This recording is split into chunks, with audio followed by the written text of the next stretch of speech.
From Atlanta News First Plus, this is Sports Tonight.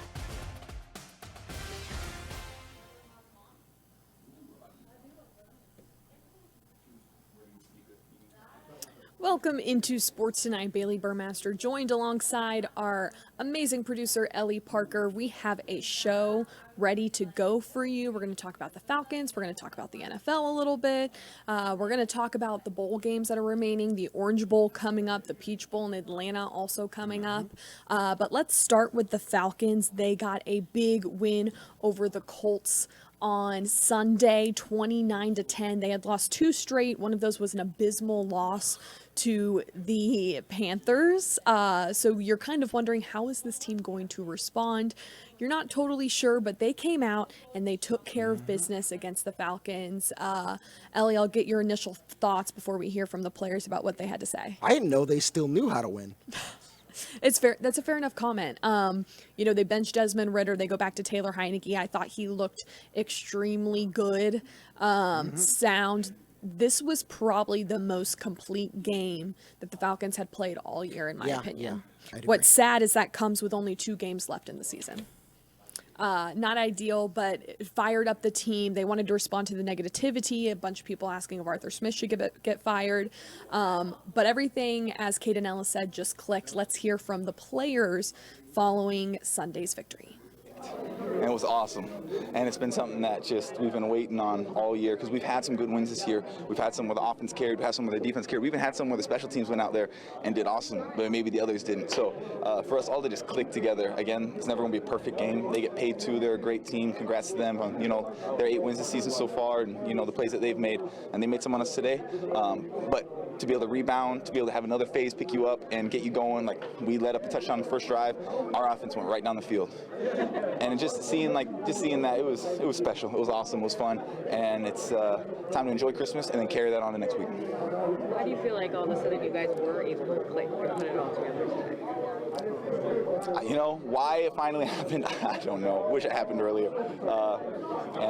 Gotta make sure we continue to carry it to the next. But I will say this, I don't have social media, but I was able to hear, even me, like a lot of the negative messages coming out this week.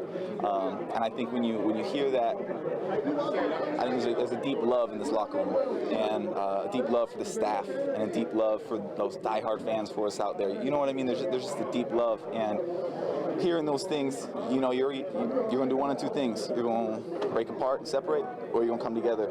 And it's not coming together on Sunday. It's coming together on Monday when we watch the film after the Carolina game, on Wednesday, that first practice back, Thursday, Friday, Saturday in our preparation, and even seeing guys prepare a little extra today. Being able to come together and do that, I think it shows the love, and we were able to come together because of it. It's huge for us, especially from last week, and just bounce back from this week. And I think that just having a win like this, especially with the team that came in hot, and for us to have a performance like that on the field, like it was a huge momentum change for us. And I think, I pray we just keep on just, feeding off of this and have even better performances down the line. So, God willing, we can, make the playoffs and do the same stuff. Yeah, we've been talking about putting 4 quarters together all year. And I think this was probably the most dominant game that we've had throughout the year, which is great. You want to play these type of games at this type of time, and it's a great win to build off of. We can celebrate and enjoy, have a happy Christmas with the win, and then get back to work. Yeah, it means a lot.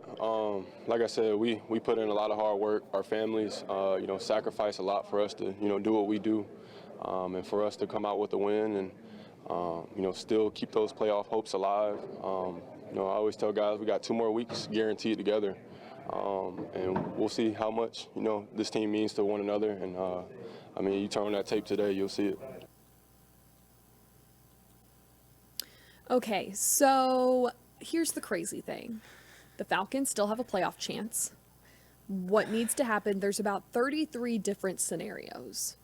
33 still. But Excuse you? for it to happen, I do believe the Buccaneers have to lose their last 2 games. And they have, I just looked, the Saints at home, which is a losable game. Which is a losable game. It doesn't mean they will, but it's a losable game. And then they're in Carolina against the Panthers, which Oh, God.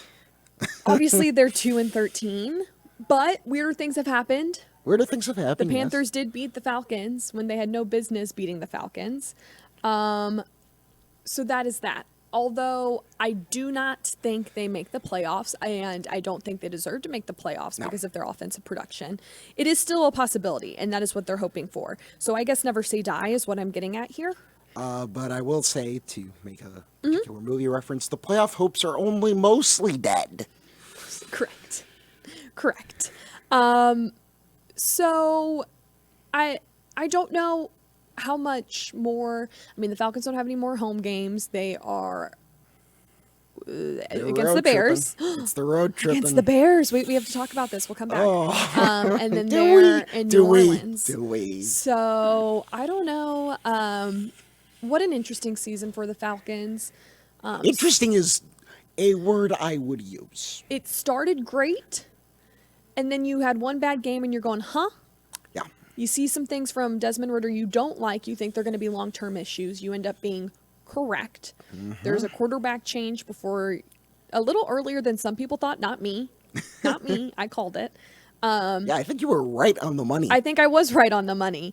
And Before the season, we and had then they this go discussion. back after the bye week, and then it ends up having that loss to the Panthers, and I mean that home loss to the Bucks just couldn't happen if you wanted to make the playoffs, and here we are. So I don't know what else much more to say. It's sad because they do have the offensive pieces. I do think their defense is better.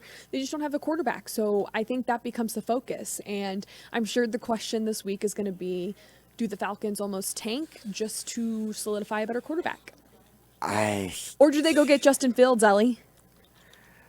Oh my God, this again. Fine, take him. Take Him just so I hear the end of it. Since you are a Bears fan, I don't want to preview the matchup just yet. We can do that tomorrow when you join me on the show. Okay.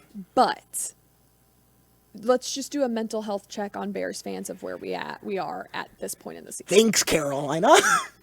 That's where I'm at. Okay. Thank you. Okay.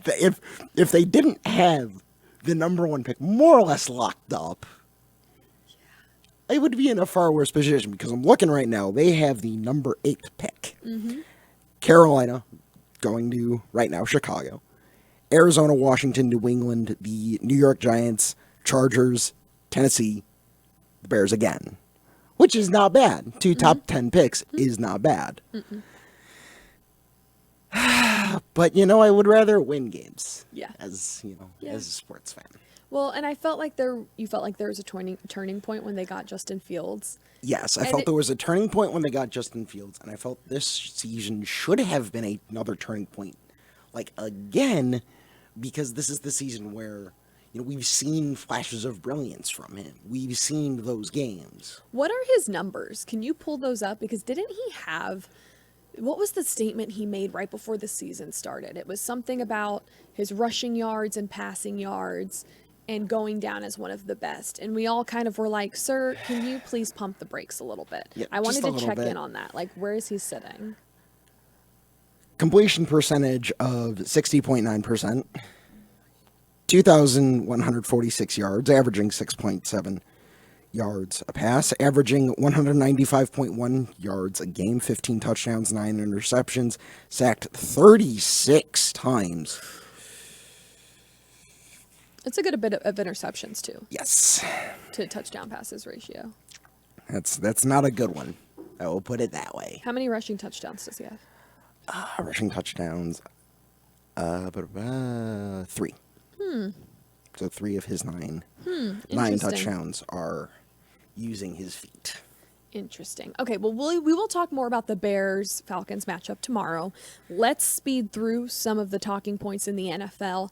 I figured we would start on a positive note first. Can we talk about Joe Flacco for a second? It's 2023, and we're still talking about Joe Flacco. What is the universe? This man was sitting on his couch just like a month ago.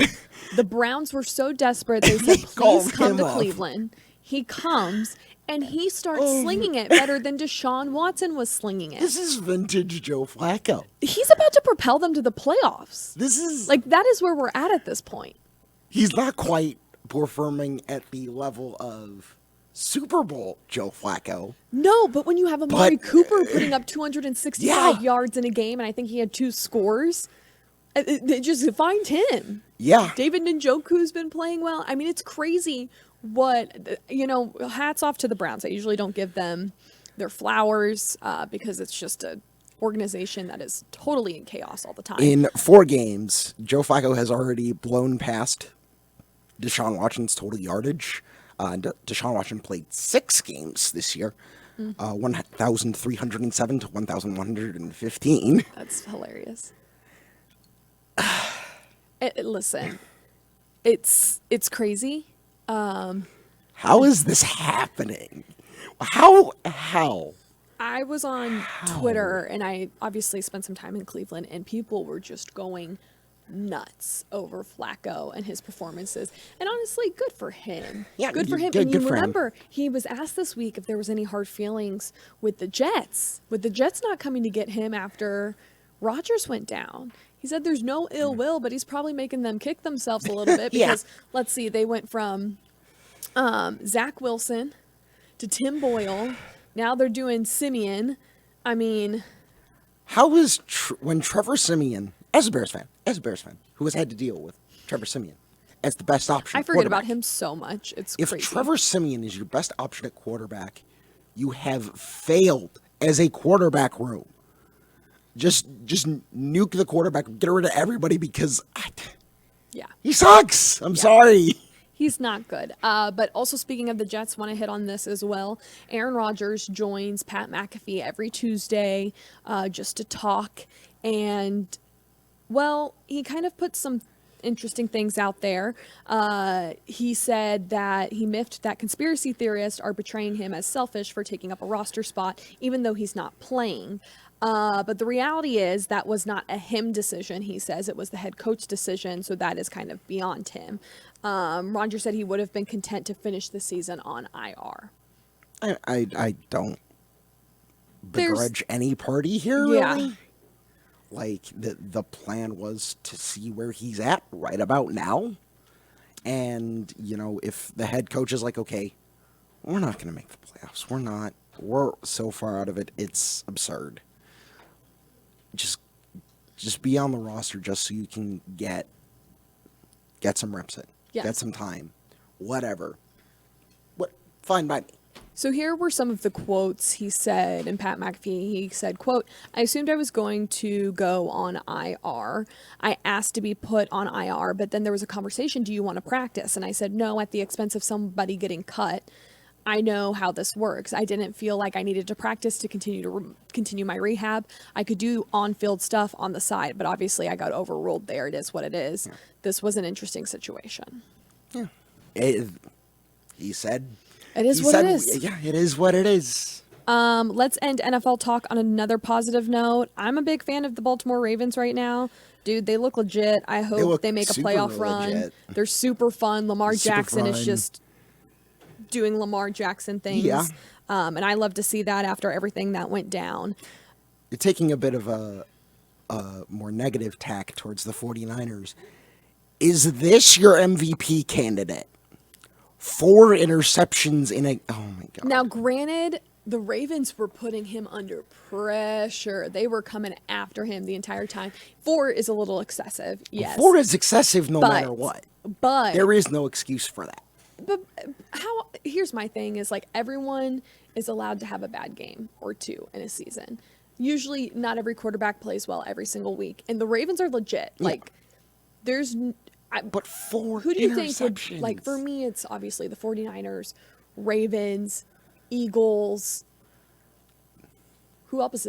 Do we even put the Chiefs in that tier anymore? No, you don't. I feel like they're disintegrating. No. I don't know what's going on, but it's crazy. They've completely disintegrated late in the season. I know there are some people who are like conspiracy theorying that it's Taylor Swift's fault. No, get out of here. No, I don't even care about Taylor Swift that much, but we're not just gonna go there. We're not doing Find better that. excuses. Let's move on to the Orange Bowl taking place in Miami. The teams arriving, well, let's see, Florida State arrived on Christmas Day, and then you had Georgia, who will arrive later on tonight. It's weird because Florida State has had a lot of people opt out of this game. It's not that weird, obviously. Not that weird. But is Florida State even going to have a quarterback after Tate Rodemaker Correct. dropped out? And are they It's even down to Brock Glenn. And, what is their offense going to look like? Yeah. At this point, I just think it's going to be a pounding at Florida State expense. Yeah. But if I'm Florida State, let the kids play. Yeah. Brock Glenn's a freshman quarterback. Let's just get these guys some experience in a bowl game. Let them say they've played. Like, yeah, sure, they might get crushed, but it's like that's something you can hold on to for more or less the rest of your life. That's a huge stage no matter what. Yep. I'm with you. We will have our Emily Gagnon and Lee Smith out there starting Thursday with reports. So if you want those, turn into Atlanta News First. They'll start press conferences coming up tomorrow. So let's tune in to their press conferences late last week on, talking a little bit of everything about the state of the team, where they're at, what they expect from Florida State, but also Carson Beck returning. Well, it's definitely not the ideal situation, but when I'm looking at guys like Cedric Van Pran, Xavier Truss, Marcus Rosenme, and knowing that we can send them off as the most winningest class in Georgia history, that sparks a fire, and I'm pretty sure everybody on this team. So just playing for that to give us a purpose to play for, and definitely got a spark. Ernest, looking over this season, where do you feel like you've improved the most with your game? I would say, honestly, communication.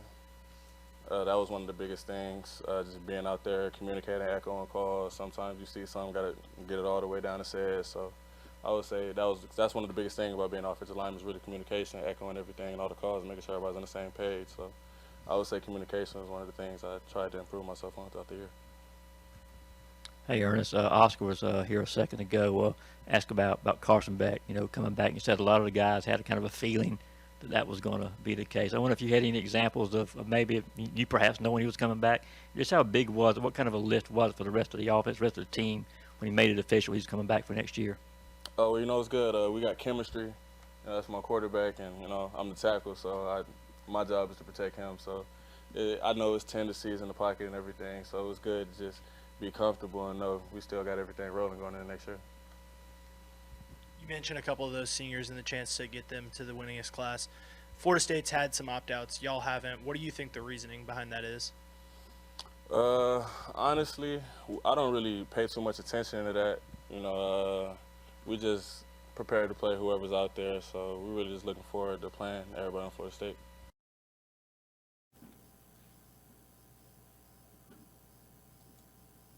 So that game is on Saturday at 4:30, I believe. 4:30.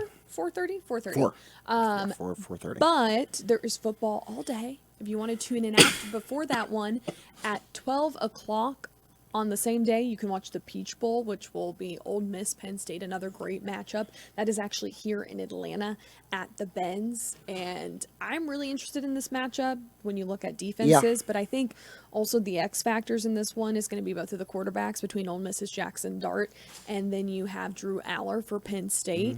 Both teams looking for their 11-win season for this year. So a lot to play for. Playing at the Benz is fun. It's always a ramped up atmosphere. Lane Kiffin talked in his presser earlier today. Let's tune into all he had to say, including talking about the fact that Atlanta is a great city for college football. To be here, to be part of this huge matchup and big time bowl game, and to be able to play Penn State and Coach Franklin, that they've done such a great job, not just this year, but on a lot of years in a row here of a great run. So this is a really big challenge for us. We're excited to be in Atlanta with a lot of events coming up and a lot of work to still do. This is Tuesday of a work week, so we have practice coming up here in a little bit in the stadium, and our first practice here. So a lot of work to still be done.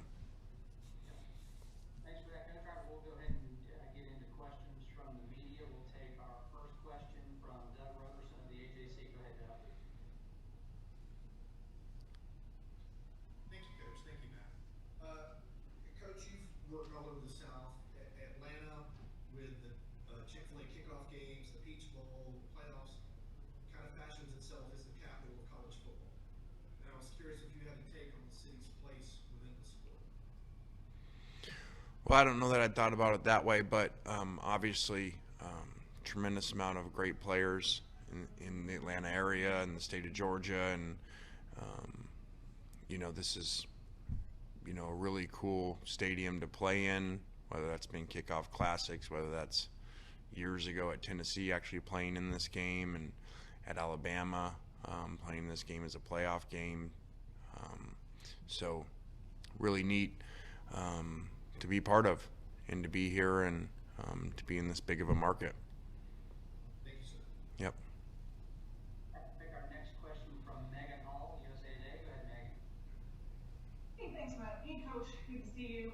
Just wanted to ask you, obviously, I saw over the last couple of days you've had an extension. A lot of that is due to the tremendous work that you've done over the last, several years. So, question to you is, I guess, what just puts that fire in your belly, or what, keeps your engine going to have this team humming at such a high rate of success? Well, I'm very grateful, to be hired here in the first place, 4 seasons ago, and, to get an extension, which didn't change any financial part of the situation, just added length and commitment that this is where we want to be, and commitment from the university. And so, just really pleased to be part of that, very grateful for our staff, for our leadership here, and our players. And they've done amazing, to win 10 games 2 of the last 3 seasons. Think of where it was when we got here and where it is now, and what's been going on in recruiting that'll lead into next year is really amazing, just to be a part of, and excited to watch these guys play one more game. Awesome. Thank you so much. All right, we'll take our next question from Joe Smeltzer. Go ahead, Joe. Hey, Coach, thanks for taking the time. So, from what you've seen of Drew Hours so far, what have been your main takeaways of his game at the quarterback position? Well, he's hard to beat. Takes care of the ball really well. Really good mixture of being able to throw the ball and then get out of trouble and make a play and make a first down with his feet. So these guys are always really hard when they're, I call student of the games when you see them play. Rarely make any mistakes. And when you couple that with the best defense in the country, that's a really good combination. That's why these guys have won so many games. All right, we'll go next to Max Ralph from Penn State. Hey, Lane. Curious how Penn State having co-coordinators on both sides of the ball for this game, interim co-coordinators, that is, affects your preparation. Yeah, I think that the first thought people would think, well, that's a favor, or that's in our favor with Manny leaving, but that presents challenges too. We don't have any idea, what they're going to do. It's like opening a season with no, preseason games, or being someone's second game. So that's actually a really big challenge. But it's just more that we're going to have to be ready for whatever they play, and play really sound and play really good football. We'll go next to Mitch Davis. Go ahead, Mitch. Coach, thank you so much for taking the time. Coach, just a quick question. How does playing in the Southeastern Conference prepare you to play other conferences and bowl games and everything? And what makes the Southeastern Conference that much different from the Big Ten, the ACC, and other conferences? Well, I just think it's so balanced, and there's so much elite talent, and so that's not disrespecting any other conference. I think that we're in analytics and stats and proof of things, and I think the draft shows that by the number of SEC players drafted over the years compared to other conferences. So you play such elite players, really elite coaches, and not just head coaches but coordinators, and you play in really, really hard environments. Almost all the environments are sold out, very difficult environments to play in. So I don't think any other conference has all of those things from top to bottom.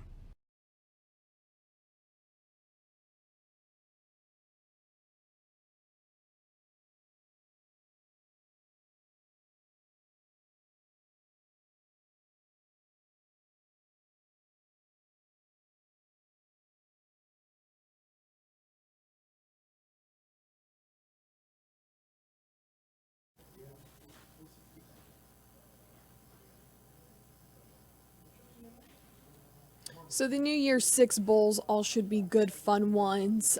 Make sure to tune into those. But the fun segment here on Sports Tonight, what is on your mind? Ellie, I will let you start tonight. Give Antonio Pierce the head coaching job of the Las Vegas Raiders. This should not be hard.